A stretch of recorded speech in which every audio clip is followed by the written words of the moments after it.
comenzar poniéndonos en la presencia de Dios, en el nombre del Padre, del Hijo y del Espíritu Santo. Y ahora que vamos a ver ese capítulo 11 en que Dios nos manifiesta que es nuestro Padre amoroso, vamos a orar con las palabras que Jesús nos enseñó. Lo hacemos lentamente, como saboreando cada frase. Padre nuestro, que estás en el cielo, santificado sea tu nombre. Venga a nosotros tu reino. Hágase tu voluntad en la tierra como en el cielo. Danos hoy nuestro pan de cada día. Perdona nuestras ofensas, como también nosotros perdonamos a los que nos ofenden. No nos dejes caer en la tentación y líbranos del mal. En el nombre del Padre, del Hijo y del Espíritu Santo.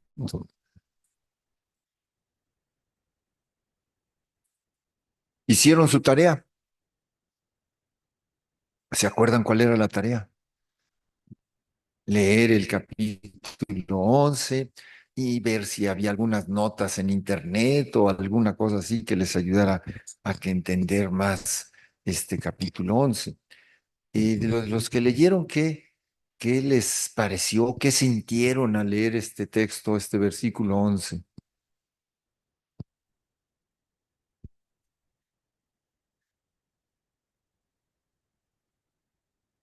Que el amor de Dios hacia Israel no es como el de una novia más, sino como a un hijo, ¿ok? Que es muy diferente.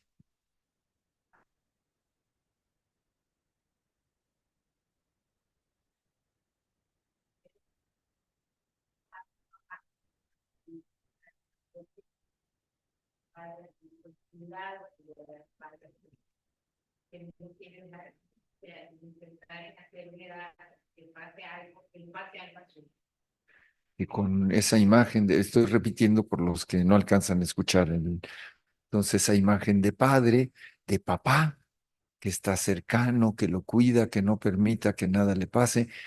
No lo dijiste tú, pero por si lo dice el texto, pero que de repente se desespera, el papá ya está con ganas de ahorcar al enano, pero luego se arrepiente porque es su papá, porque es Dios y no enemigo a la puerta, ¿no? Bien, vamos a ver el video que hemos estado viendo para ver esta primera parte sobre lo que nos dice del capítulo 11.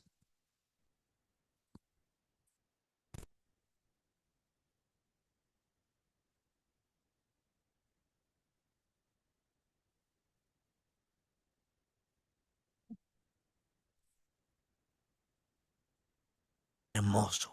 El poema muestra a Dios como un padre amoroso que crió a su hijo Israel y luego compartió todo con él. Pero el hijo creció y se rebeló contra el padre, aprovechándose de su generosidad. Entonces, en este poema, Dios está emocionalmente destrozado. En un momento está enojado y naturalmente dice que traerá severas consecuencias, pero al siguiente está quebrantado de corazón. Y luego, Él dice que es movido por su misericordia y compasión y que Él perdonará al hijo que ama. Él dice, ¿cómo te abandonaré, Efraín? Mi corazón se conmueve dentro de mí, se enciende toda mi compasión. Y así, aunque Dios permitió que Israel fuera conquistado por Asiria y enfrentara las consecuencias, esa no es la última palabra de Dios. Todavía hay esperanza. Y de eso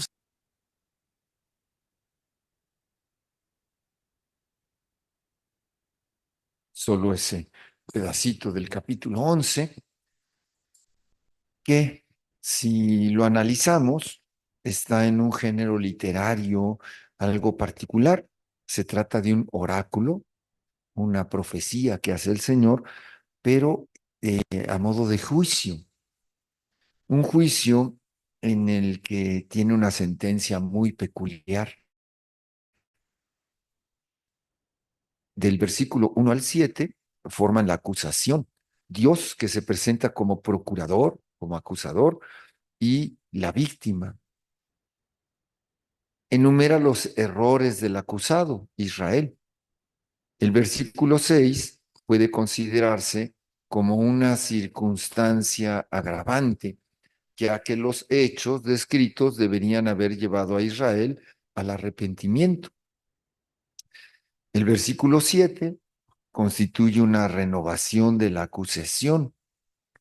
A partir del versículo 8 se observa un cambio de tono que puede sorprender al lector, ya que después de los versículos 1 a 7 se espera una sentencia de condena terrible. Yahvé, que era procurador y víctima, se convierte ahora en juez. En el versículo 9 se encuentra la primera parte positiva de la sentencia y en el versículo 11 su conclusión definitiva. El acusado se ve agraciado al final del proceso con una sentencia favorable. Entonces, es muy curioso este capítulo 11, porque está en modo de oráculo, de profecía, en estilo de juicio y al mismo tiempo con una ternura extraordinaria, maravillosa, y mostrando, vamos a decirlo así, el lado flaco de Dios, el lado, o sea, sí, su fragilidad, su ternura, su digamos, se dice que son antropomorfismos, o sea, el escritor le pone formas humanas a Dios. Porque Dios pues, va más allá que todo esto, pero con nuestro lenguaje humano y no tenemos otro, pues el profeta se esfuerza por expresar bajo su propia historia lo que le sucede a Dios. En los capítulos 1, 2 y 3 había manifestado en su propia historia con su esposa que se llamaba ¿cómo? Gomer. Con Gomer, ¿qué era Gomer? ¿Cómo se portaba? Pues había sido prostituta y luego adúltera. Y sin embargo, Dios la ama. Bueno, primero, Oseas, su esposo, la ama.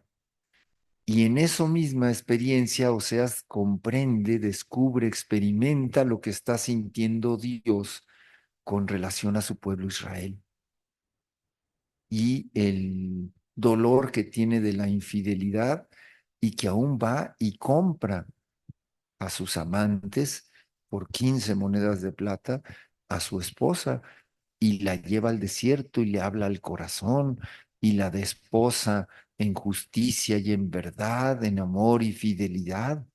O sea, maravilloso. Pues bueno, acá en este otro texto habla de lo mismo, pero como que quiere, como que se quedó corto en los primeros 3 capítulos. Y entonces siente que la comparación con el amor a la esposa no es suficiente. Y entonces se compara con el amor al hijo.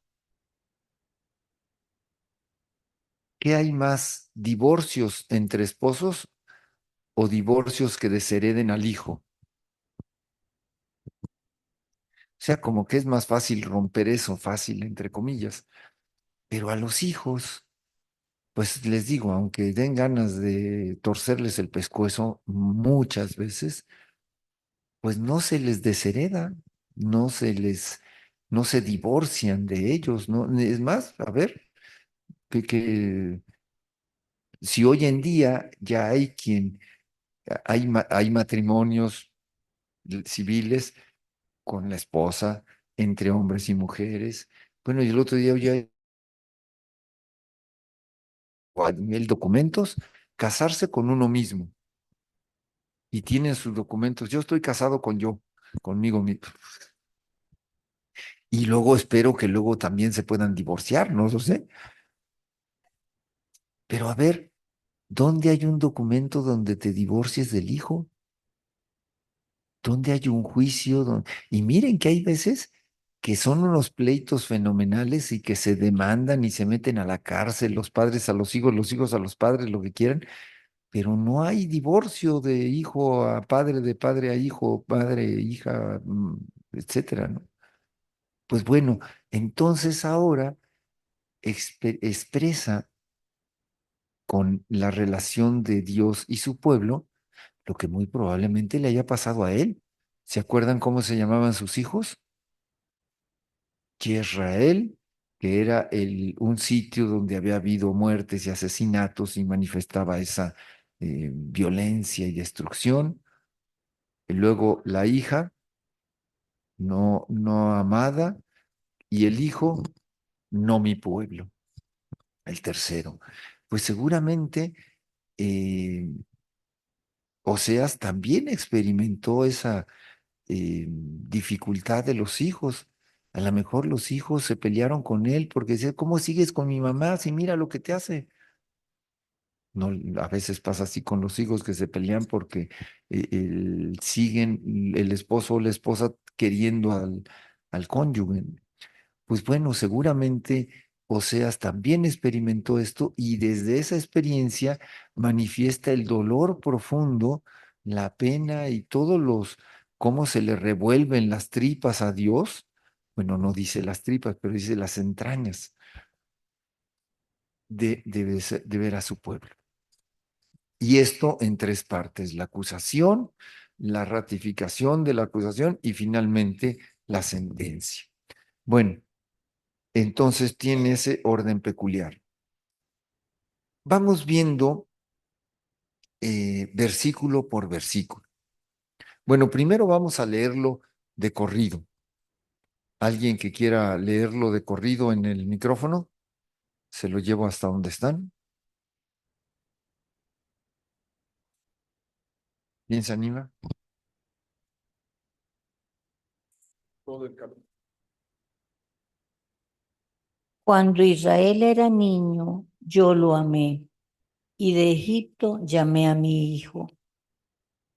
Pero mientras los llamaba yo, más se alejaban de mí. Ofrecieron sacrificios a los Baales y quemaron incienso ante los ídolos. Yo, sin embargo, le enseñé a andar a Efraín, sujetándolo de los brazos, pero ellos no entendieron que era yo quien cuidaba de ellos.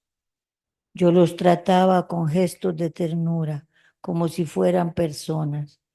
Era para ellos como quien les saca el bozal del hocico y les ofrece en la mano el alimento. Pero ya que no han querido volver a mí, volverán de nuevo a Egipto y tendrán por rey a Asiria.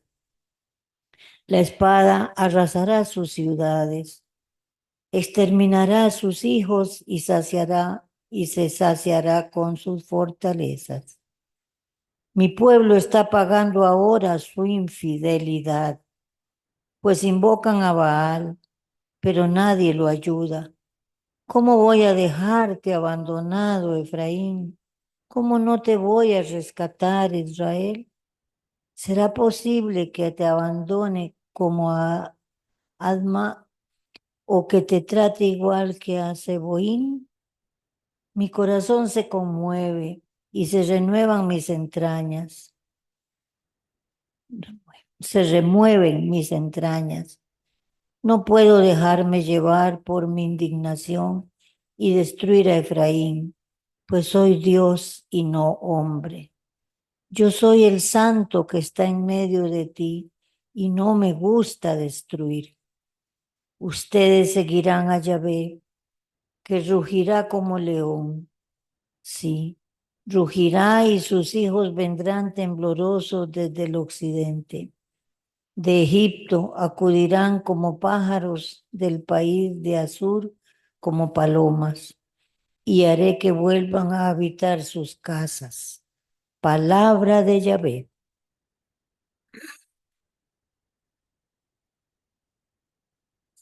Muchas gracias. Bien, pues vamos a ir versículo por versículo, repasando este hermoso capítulo 11 del libro de Oseas. En el primer versículo nos dice, cuando Israel era niño, lo amé, y desde Egipto llamé a mi hijo. ¿Algo que les llame la atención de ese versículo? Sí,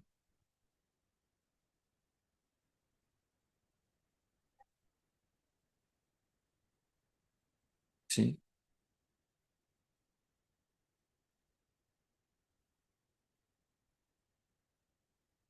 sí, está recordando la infancia del pueblo de Israel, o sea, cuando en Egipto se encuentra Dios con su pueblo. En el versículo 1 que es muy célebre y con razón, se trata de una retrospectiva histórica en el marco de la primera parte de la unidad, la requisitoria. En este versículo el profeta sitúa el encuentro entre Dios e Israel en Egipto. En otros versículos, o sea, 9:10 y 13:5, lo sitúa en el desierto. Pero bueno, aquí hace referencia hasta Egipto, donde ahí se encuentra Dios con su pueblo, donde le dirá luego a Moisés, he escuchado el clamor de mi pueblo, he oído los llantos de mi pueblo, por eso he bajado para salvarlo. Entonces, de Egipto saqué a mi hijo. La en este texto, la elección se expresa con un verbo, Abba, Ahadab, Ahad, Ahab, que en hebreo, que significa amor, amar. Dice, cuando Israel era niño, lo amé. La tradición sobre la elección son muy variadas, pero puede decirse que es Oseas el que emplea por primera vez este verbo para expresar la relación entre Yahvé y su pueblo. El término tiene su origen en el mundo de las relaciones humanas y más particularmente en el de las relaciones entre el hombre y la mujer. Tiene una connotación muy clara de amor sensual y hasta erótico. O sea, es cuando expresa este ahab de, del verbo amar con ese verbo en hebreo, pues tiene toda esta connotación del amor entre esposos, con toda la sensualidad, la ternura y hasta lo erótico. Y pues Oseas es el primero en usar esa comparación con Dios, quizás probablemente por esa misma connotación, cómo iba a compararse el amor de Dios con su pueblo con el amor sensual y erótico de una pareja, ¿no? Pero bueno, aquí está manifestando ese amor tan profundo, pero para con el hijo en el plan de un amor extremo, ¿no?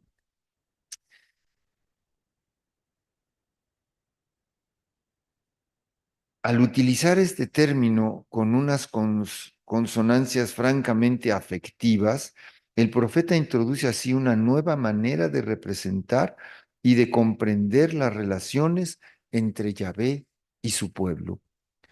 Pero va todavía más, porque aquí dice de Israel, cuando Israel era niño, lo amé. Pero luego dice, desde Egipto llamé a mi hijo. Otro elemento importante en este primer versículo es sin duda el término ben, que es hijo. Hasta Oseas había sido utilizado exclusivamente para el rey, para las relaciones que tenían que existían entre Yahvé y el rey.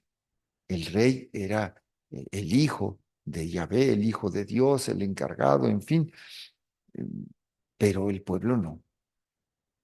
Siendo esta representación muy corriente en la del hijo, el rey como hijo de Dios, una representación o una idea muy corriente en la ideología real del antiguo Oriente. O sea, los reyes de Oriente eran hijos de Dios, pero el rey nada más. Su aplicación a Israel, considerado en su conjunto, constituye una novedad ya que la imagen de la filiación divina pasa del monarca a la colectividad. La representación de un pueblo como hijo de la divinidad es desconocida en el antiguo Oriente. Entonces, aquí Oseas va manifestando esa elección de Dios de todo su pueblo como hijo. Entonces, fíjense, en un versiculito, en 2 renglones, 2 elementos tan importantes. Ese amor de Dios, esa comparación del amor de Dios con su pueblo, tan grande como ese amor de esposos y con toda una sensualidad y una ternura enorme. Y segundo, él es padre del pueblo, de Israel. No es padre solo del rey David y sus descendientes, sino de todo el pueblo. Nos vamos al versículo 2. Cuanto más los llamaba, más se alejaban de mí. Ofrecían sacrificios a los Baales y quemaban ofrendas a los ídolos. Con el versículo 2 se entra en los hechos de la acusación, el alejamiento permanente de Israel que se concreta en el culto que se le rinde a Baal. Aunque yo los cuidaba, los llamaba, ellos ofrecían sacrificios a los Baales. Continúa diciendo, yo enseñé a andar a Efraín y lo llevé en mis brazos, y ellos sin darse cuenta de que yo los cuidaba. Otra vez, si los capítulos 1, 2 y 3 son resumen de todo el libro, este capítulo 11 es resumen del capítulo 1, 2 y 3, en el que también decía que no se daba cuenta, que no sabía. Aquí es que el niño, el hijo, pues no se daba cuenta quién es realmente el que lo cuida, el que está con él. En este versículo 3 subraya fuertemente la diferencia de actitud entre los dos protagonistas de la historia. ¿Quiénes son los dos protagonistas? Yahvé y el pueblo. El yo en este versículo 3, el yo que es David, el yo de este versículo contrasta con el ellos del versículo 2. En el versículo 2 decía, cuando más los llamaba, más se alejaban ellos de mí. Ellos ofrecían sacrificios, ellos quemaban ofrendas. En cambio aquí, el yo enseñé a andar a Efraín, yo lo llevé en mis brazos, ellos sin darse cuenta de que yo los cuidaba. Como el contraste entre estos dos protagonistas. En este versículo se explica el amor de padre y se señala la raíz del alejamiento de Israel, eh, que, que no se daban cuenta que era Él, el verdadero Dios, y buscan en los Baales. En la versículo 4, continúa esta descripción del amor de padre. Con correas de amor los atraía, con cuerdas de cariño. Fui para ellos como quien alza una criatura a las mejillas y se inclina y les daba de comer.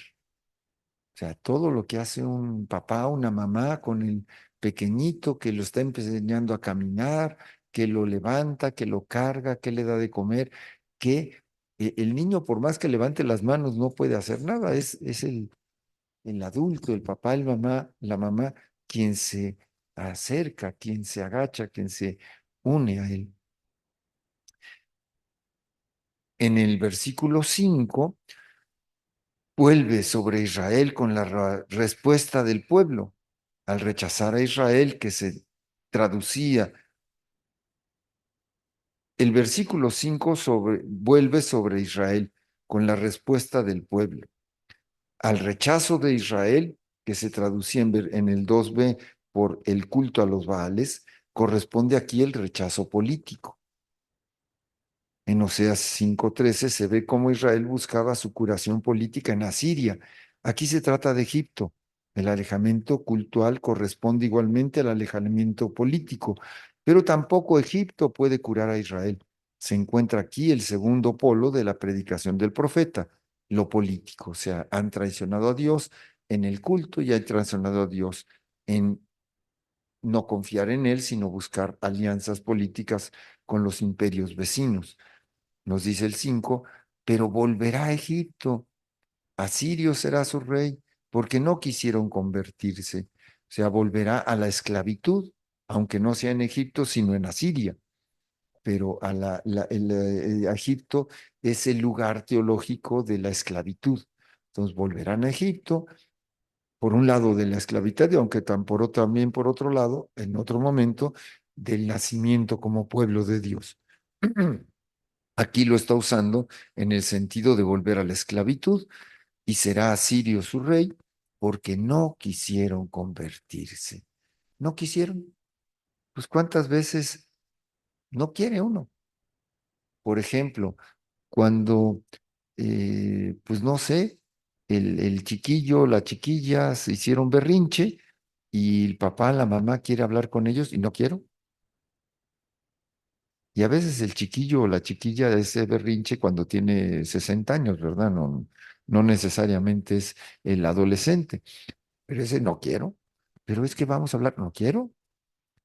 No quiero que me toques. Oye, pero no me toques, no me mires, no, no, no quiere. Y así, ¿y qué pasa? Pues vienen las consecuencias porque no quiso convertirse. Versículo 6, irá girando la espada por sus ciudades y destruirá sus cerrojos. Por sus maquinaciones volverá a mi pueblo, aferrado a la infidelidad. Aunque invoquen a su Dios, tampoco los levantará. Se encuentra probablemente una alusión a los desastres que Israel ha experimentado ya en la guerra con Asiria. El versículo 7, por sus maquinaciones devorará a mi pueblo, aferrado a su infidelidad, aunque invoquen a su Dios, tampoco los levantará. El versículo 7 constata que todo esto no ha servido para nada. Israel se empeña en su apostasía, en su alejamiento de Dios, en volverse a Egipto o volver a Siria y se une a Baal y se une a Siria y se une a Egipto, pero no parece que esté todo perdido. A ver, aquí muy curioso. Se constata la infidelidad, se constatan las desgracias, pero parece que no está todo perdido en este versículo 7. ¿Por qué? A ver, ¿dónde podría suponerse que no está todo perdido? Voy a leer 6 y 7 de corrido. Irá girando la espada por sus ciudades. Imagínense que van con la espada así, batiendo la espada, ¿no? Y destruirá sus cerrojos de los portones que cerraban las puertas de la ciudad y entrará en los ejércitos enemigos, destruyendo todo. Y destruirá sus cerrojos. Por sus maquinaciones devorará a mi pueblo, esa espada que viene blandiéndose. Devorará a mi pueblo aferrado a la infidelidad. Aunque invoquen a su Dios, tampoco los levantará. A ver, ¿en dónde hay una frasecita de esperanza ahí? ¿En dónde se puede ver que no está todo perdido? Irá girando la espada por sus ciudades y destruirá sus cerrojos. Con sus maquinaciones devorará a mi pueblo, aferrado a la infidelidad.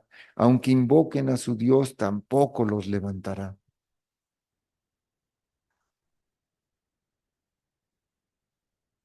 Pero ese Dios no los levantará, dice. Pero pues tampoco los levantará Dios, dice ahí como que ¿dónde hay una palabrita que puede decir una lucecita de esperanza? No está todo perdido.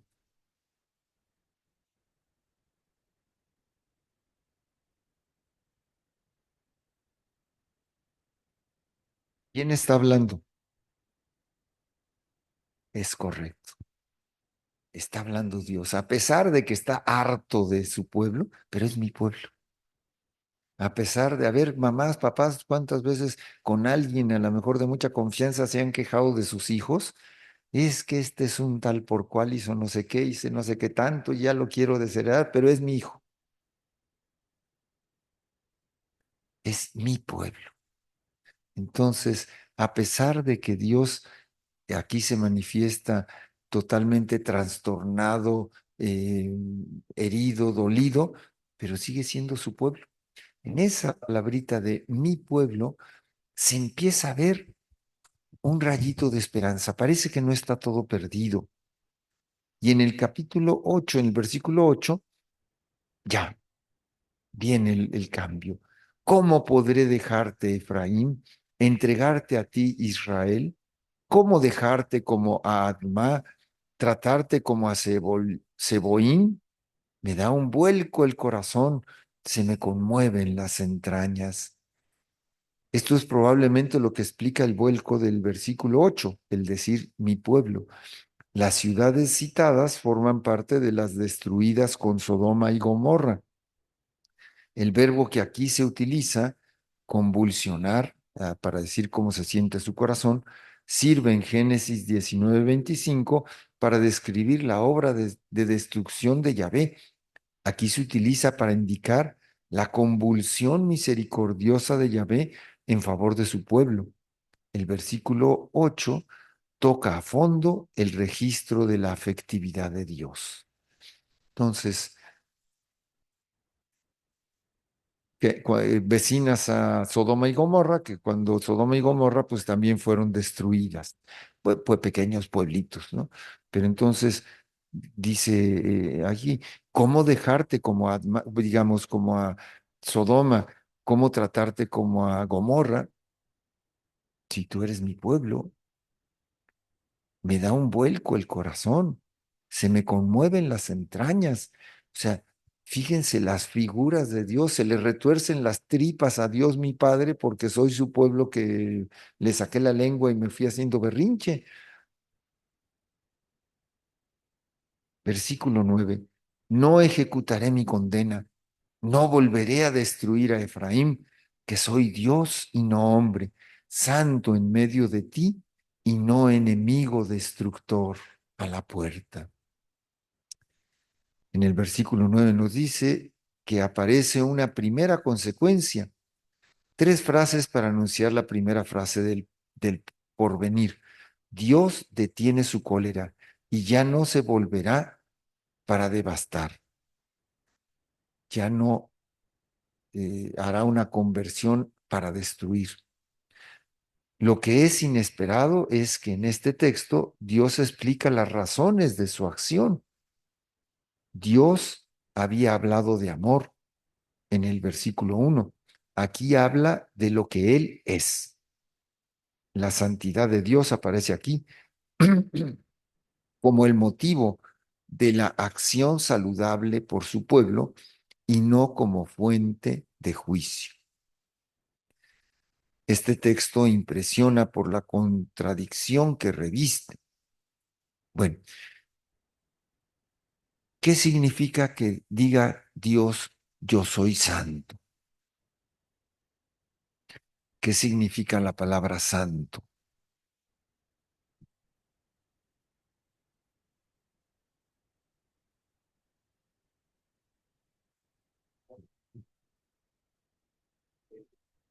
Él está por encima del pensamiento humano, del rencor. En el Antiguo Testamento, la raíz de esa palabra santo, sacro, sacrificio, sacerdote, todas tienen la misma raíz, es separado. Dios es el totalmente otro, el lejano, lejano, lejano. Es más, en el hebreo no hay manera de decir buenísimo, santísimo. Allá, si es algo que es santísimo, se dice santo, santo, santo. Se repite tres veces. Entonces, pues Dios era el Santísimo, el Santo, Santo, Santo, el lejano, lejano, lejano, el totalmente otro, otro, otro, el desconocido, el no tocable, el no puedes ver a Dios y seguir viviendo, etcétera. Pero aquí hay algo muy curioso. Empieza a haber un nuevo sentido de santidad, porque dice, ya que yo soy Dios y no hombre, el santo en medio de ti, ¿no que era separado? ¿No que era lejano? ¿Cómo que en medio de ti? Empieza a haber un nuevo sentido, además opuesto al antiguo sentido de la palabra santo, sacro, sacrificar, sacrificios, sacerdotes, todas van unidas, que en Jesús se hará pleno este nuevo sentido de santidad, ya no el lejano, sino el cercano, el que está en medio de ti, el que une, no el que está separado. En el sacerdote se entendía como aquel que está tomado de entre los hombres y puesto al servicio de los hombres en lo que se refiere a Dios. El sacerdote era el que hacía puente. ¿Entre qué? ¿Se acuerdan del Génesis? En el Génesis está eh, Dios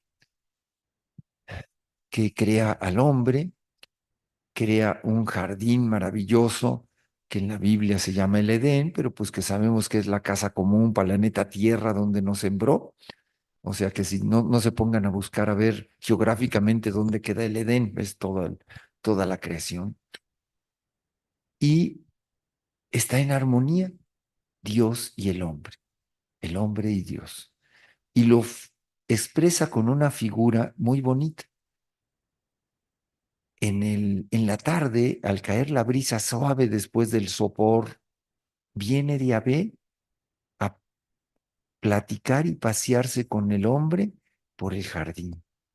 O sea, fíjense qué expresión tan bonita de armonía y de unidad.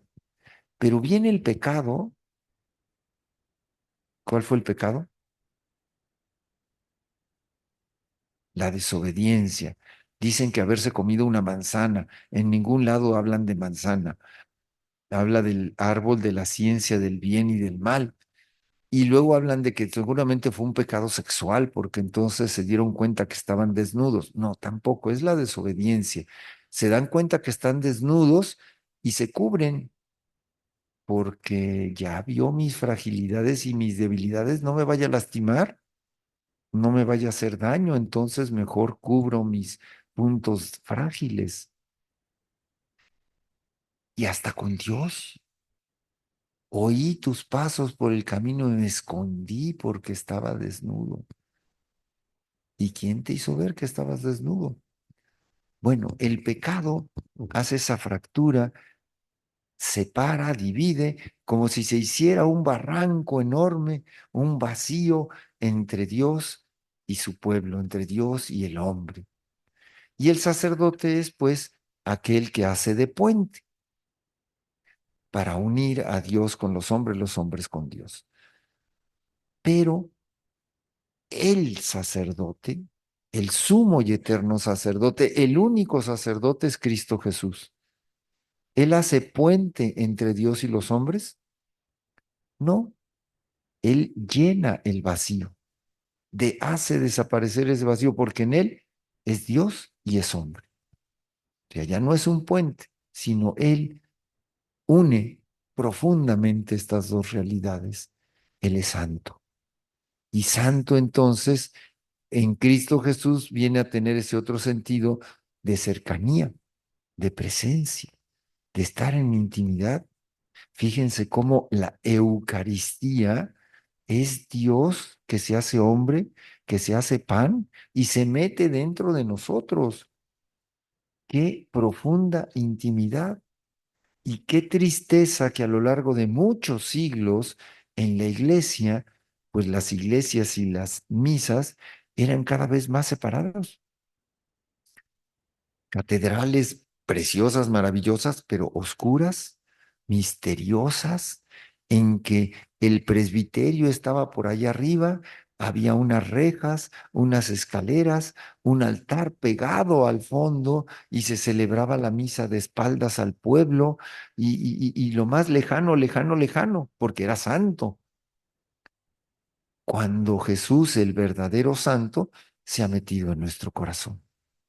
Y qué bonito ahora que después de Vaticano II se haya recuperado, que el altar sea el centro y lugares e iglesias en que se han hecho ya en planta circular y no alargadas, para que esté más cercano, para que estemos en torno a la mesa, como en la última cena. Ya me imagino a Jesús en la última cena volteado, partiendo el pan y el vino para él solito del otro lado. Pues no. ¿A quién le tocó todavía misas así de espalda en latín? De aquí los presentes nada más a una. Pero es todavía hace muy poquito, en los sesentas, todavía era de espaldas al pueblo, ¿no? Ya no te acuerdas. Bueno, es que en esos años en el Vaticano II fue de lo que empezó a recuperarse muchas cosas del origen y a quitar algunas que se habían ido pegando a lo largo del tiempo, ¿no? Bueno, entonces el santo, ya aquí en Oseas, empieza a ser no el separado, el lejano, sino el que está en medio del pueblo, está adentro allí con él. Entonces, ¿qué versículo era? El 9. No ejecutaré mi condena, no volveré a destruir a Efraín, que soy Dios y no hombre, el santo en medio de ti y no enemigo destructor. Seguimos con el versículo 10. Irán detrás del Señor, que rugirá como león, pero como, a ver, esta imagen, irán detrás del Señor que rugirá como león. ¿Quién va detrás del león? No, no, no, a ver, en los leoncitos, todos los demás salen corriendo. Entonces, si van detrás del león rugiente, es que son sus hijos, son sus cachorros, son los leoncillos, ¿no? Entonces, irán detrás del Señor, que rugirá como león. Sí, rugirá y vendrán temblando sus hijos desde occidente. O sea, está rugiendo y entonces lo está atrayendo, no espantando, porque son sus hijos. En el versículo 11 saca las consecuencias de la acción de Dios. Perdón, en el versículo 9 un comentario más.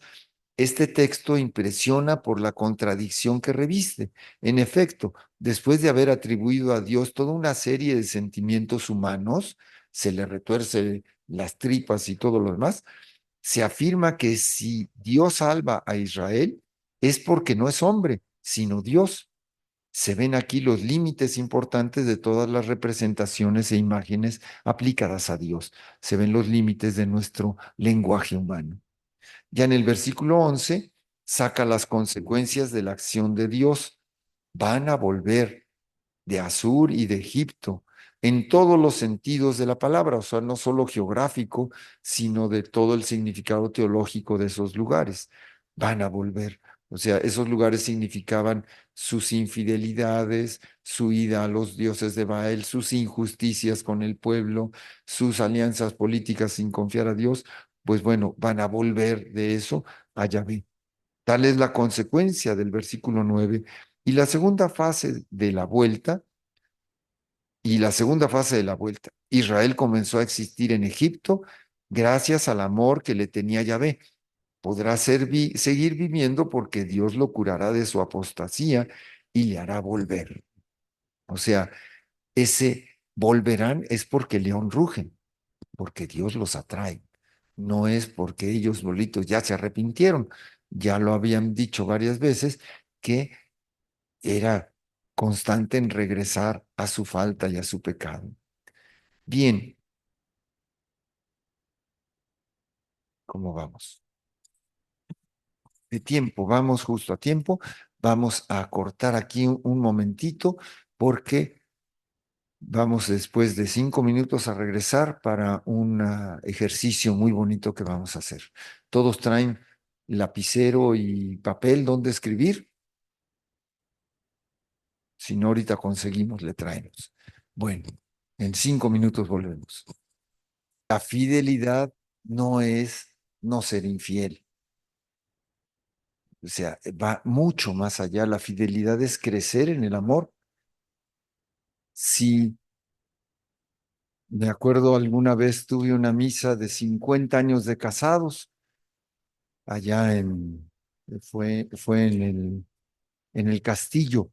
Me acuerdo que estaban los dos viejitos allá adelante. Yo no les había dicho nada y sin embargo les pregunté a media homilía, a ver, ¿y ustedes dos se aman igual que y no me dejaron acabar la frase porque yo iba a preguntar si aman igual que hace 50 años o no, o más. Y antes de yo acabar la frase, los dos dicen, no, padre, nos amamos más. Pues qué bonito. O sea, si se amaran igual que hace 50 años, qué desperdicio. 50 años entre paréntesis, qué horrible, ¿no? El amor, la fidelidad tiene que crecer, si no, se acaba. Es como las escaleras de los centros comerciales, las eléctricas, las que vienen de bajada y luego los niños tratan de subirla corriendo. Si a la mitad se detienen a descansar, se van para abajo. El amor, la fidelidad tiene que ir creciendo día con día. Si no, es nada más cuestión de tiempo que venga la infidelidad de imaginación, de mente y luego de cama. Pero la fidelidad no es no ser infiel, es mucho más, es esa ternura, es ese crecer en el amor, es ese vencer las incomodidades a pesar de, porque no, dice Dios, aunque se le pone todos esos sentimientos humanos, no soy hombre, soy Dios santo en medio de ti y no enemigo destructor. ¿Algo más que les haya llamado la atención de este capítulo 11? Bueno, yo veo reflejada mi vida todas las veces que Dios tiene esa ternura, ese amor incondicional conmigo y que a pesar de que caiga en el pecado, de que soy desobediente y de las idolatrías, el Señor me llama al redil y especialmente cuando voy al sacramento de la confesión, pero es ese amor eterno que Él no se cansa de llamarme y llamarme, que soy esa ovejita sucia, desobediente, cabezona, pero ahí está el Señor para lavarme con su sangre y con su amor. Gracias. Prácticamente lo mismo. Bueno, vamos a hacer un ejercicio. Para eso tienen su lápiz y su o cuaderno, su hoja. Vamos a hacer una línea de la vida o una gráfica de mi vida, pero de mi vida en relación con Dios. Este capítulo 11 empieza diciendo cuando Israel era niño. Yo lo saqué de Egipto, yo lo amé. De Egipto ya saqué a mi pueblo. No sé, ir si quieren poniendo una línea de la vida o si quieren haciendo cuadritos o como quieran hacerlo, pero ir recordando cuál ha sido mi historia con Dios.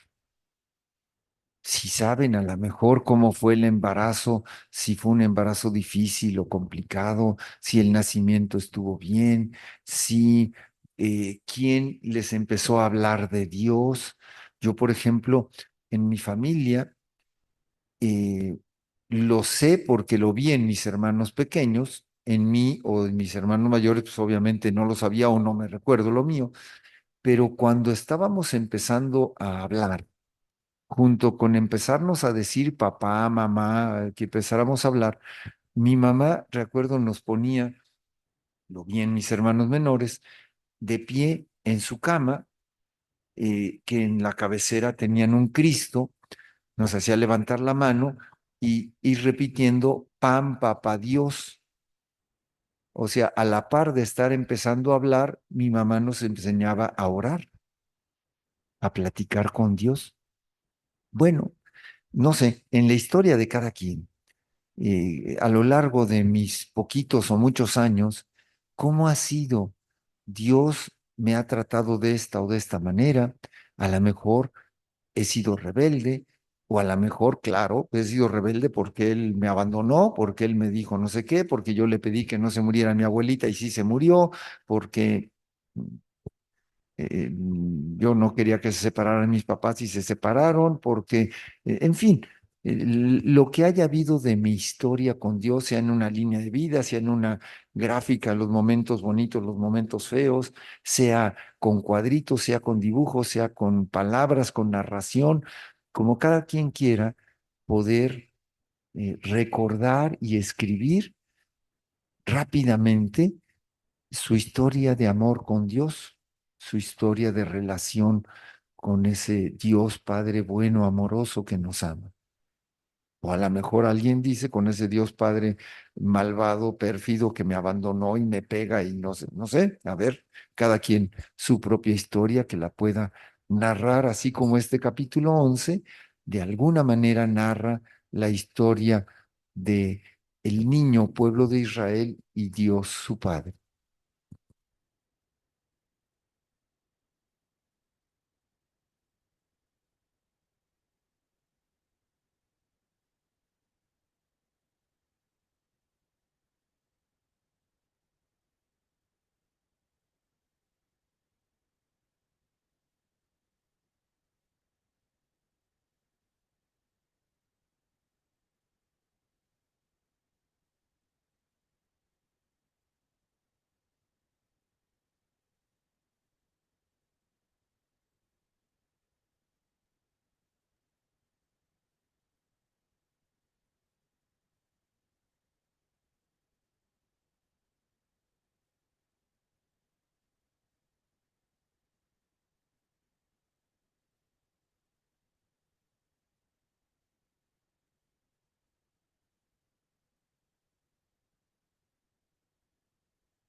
Vamos a, si a alguien le faltó tiempo, pues lo sigue en su casa. Alguien que nos quiera platicar cómo se siente ahora. Hace ratito lo veíamos en el libro de Oseas, a lo mejor aplicando un poquito a nuestra vida, pero ahorita lo vimos en mi vida, pero personal. ¿Cómo se sienten? Más que qué platicaron o qué escribieron, ¿cómo te sientes en este momento? ¿Realizada? ¿Amada?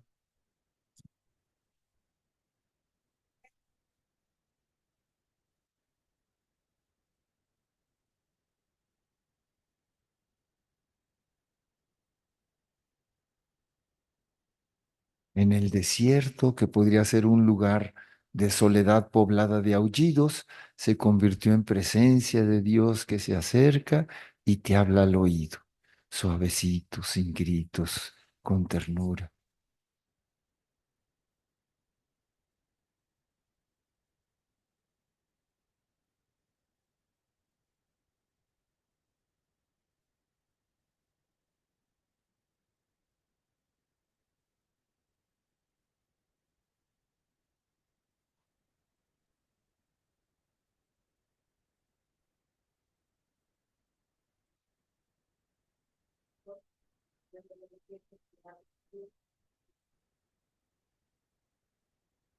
En el desierto se ha sentido amada con ternura, con dificultades en muchas ocasiones, pero amada. Y y que hoy te sientes agradecida. Yo te diría que hoy también te sientes amada. O sea, ese amor de Dios no solo fue en el desierto, también sigue siendo ahora.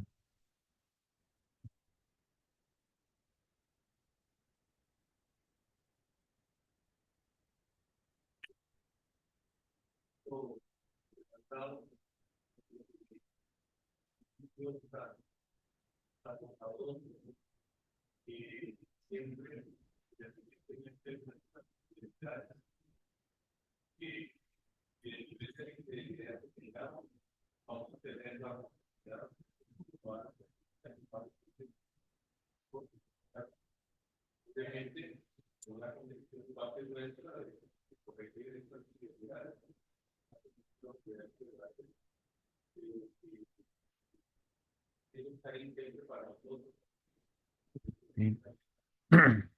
Y que no solo porque lo cuente el profeta Oseas, sino ustedes lo han constatado en su propia existencia, en su propia vida. Aceptado. Te sientes aceptado por Dios.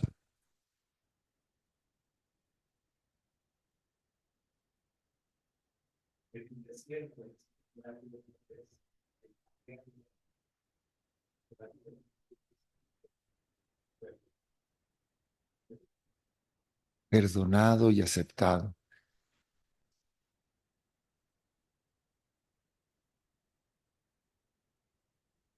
Y decía, por todas esas locuras de juventud. Bueno, yo el otro día estaba pasando rumbo a la parroquia, ahí por donde está este centro de baile, club latino, no sé qué latino, típico latino o alguna cosa así.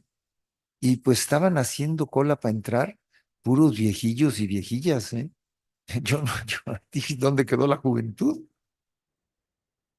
O me acuerdo alguna vez que en una misa real, en una misa ahí de mucha gente, a la hora de las peticiones, eh, si alguien quiere hacer su petición y de repente una voz de una viejita, oremos por la juventud descarriada, oremos al Señor. Y luego se oye una voz juvenil, oremos por los ancianos perversos. En toda circunstancia, Dios vuelve a estar con nosotros, nos ama, nos acepta, nos atrae nuevamente, ¿no? ¿Les se acuerdan que les habíamos dicho que había tres verbos? Sí,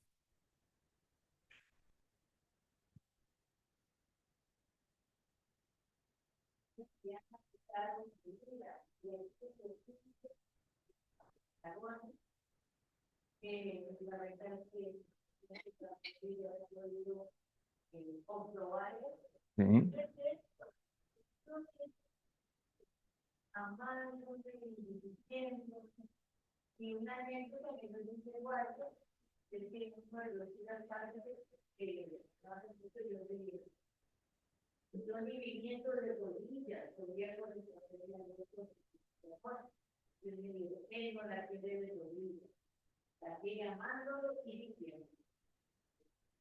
¿Se acuerdan del texto del domingo en que los 10 leprosos son curados y uno vuelve dando gloria a Dios y se postra a Jesús y le da gracias?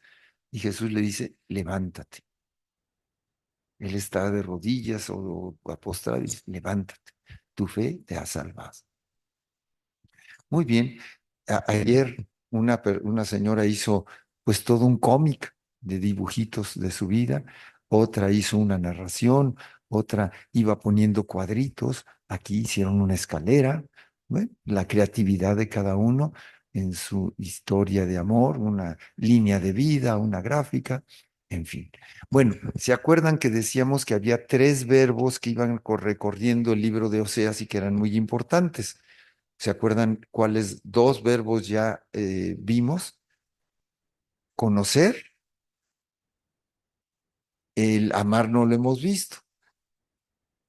Volver, la conversión, volver. Vamos a ver ahora el amar. Nos vamos al capítulo 3, versículo 1. Vamos a ir viendo el tipo de amor de Dios y el tipo de amor del pueblo Israel. A ver si son iguales. Capítulo 3, versículo 1, nos dice, me dijo el Señor, vete otra vez, ama a una mujer, amante de otro y adúltera, como ama el Señor a los israelitas, a pesar de que siguen a dioses ajenos, golosos de tortas de uva. Es igual las 3 veces que se menciona la palabra, el verbo amar ahí, ama a una mujer, amante de otro y adúltera, como ama el Señor a Israel, como que el amor que Dios le pide a Oseas es igual al amor de Dios, pero el amor de la mujer creo que era diferente. El 4:18, los príncipes de los borrachos se han entregado a la prostitución, sus jefes aman la deshonra. O sea, están felices, están como chanchito en el lodo, revolcándose felices de la vida, ¿no? No es el mismo amor que Dios, definitivamente. En el 8:9,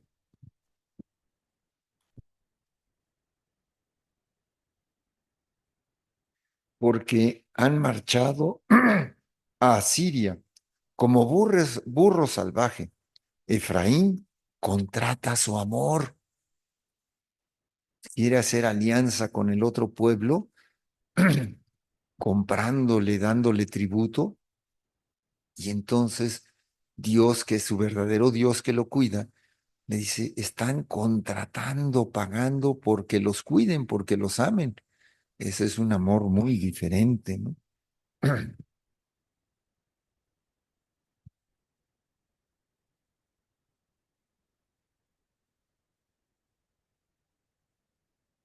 Al 9:1,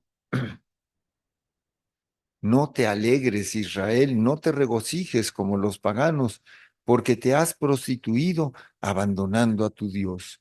Vendiste tu amor en todos los campos de trigo.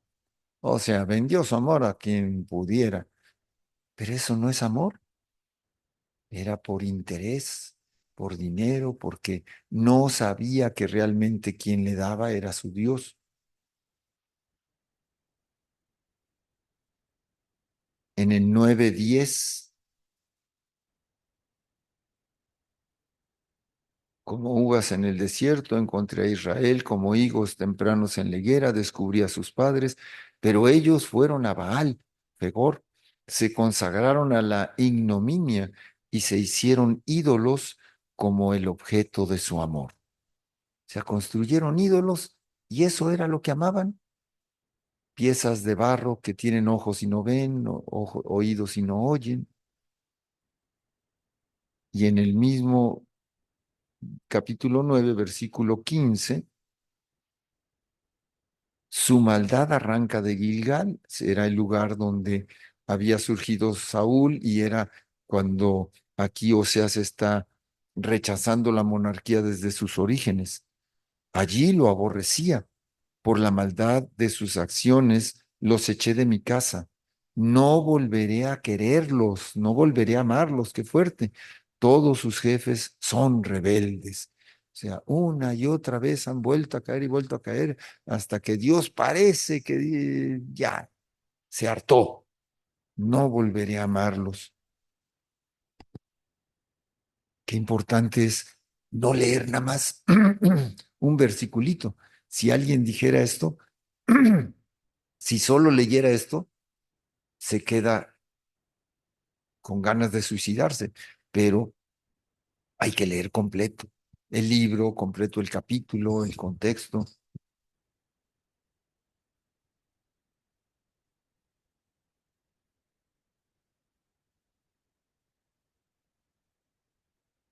Vamos al 11:1.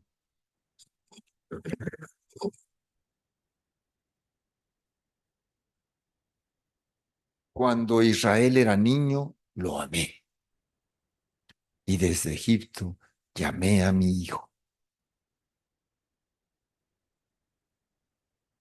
En el 11:4, con correas de amor lo atraía, con cuerdas de cariño. Fui para ellos como quien alza una criatura a las mejillas, me inclinaba y le daba de comer.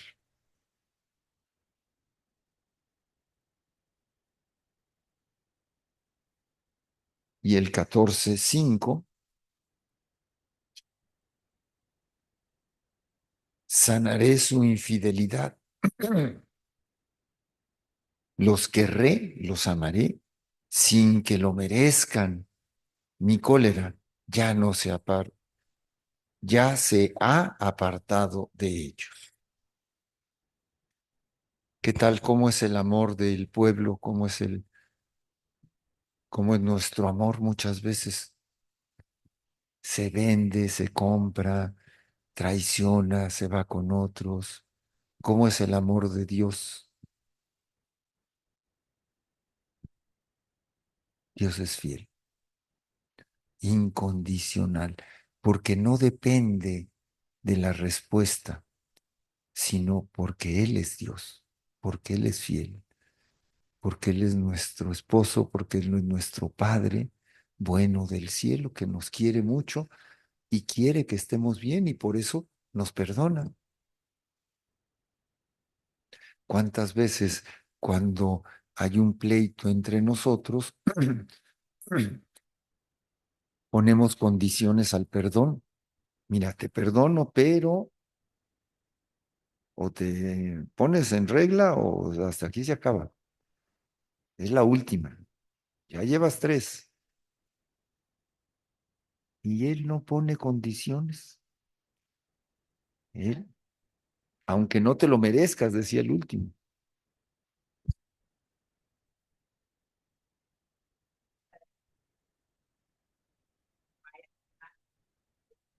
Éramos niños y podemos acercar, pero también había había dos castigadores, Sí,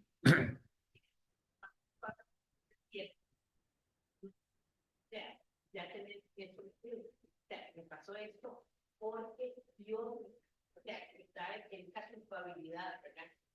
Y te das cuenta que así no es una cosa, o sea, que así no es, también es un proceso que hay que sanar, ¿verdad? Y entender que no hay un Dios humano, era un Dios que estaba ahí A pesar de todas mis infidelidades, me sacó, me habló al oído, me volvió a enamorar.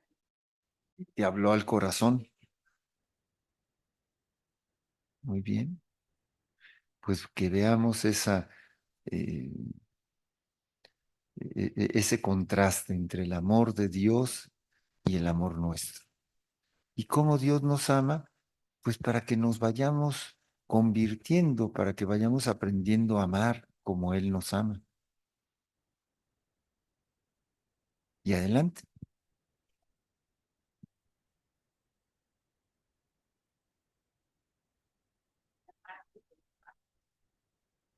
¿Quieren hacer tarea esta semana?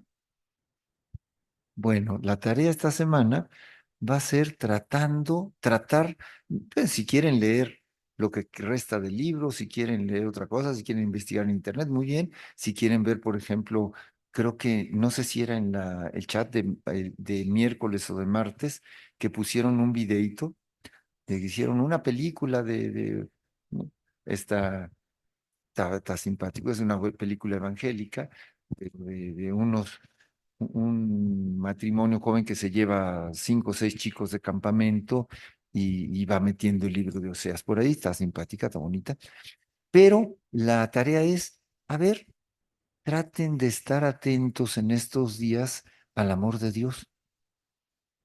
A ver, con lazos humanos los atraía, con cariño, me acercaba, levantaba mis brazos, no sé, a ver, y si lo pueden cada noche escribir, a quienes les gusta escribir, y qué bueno, y a los que no les gusta, inténtenlo porque es muy bonito.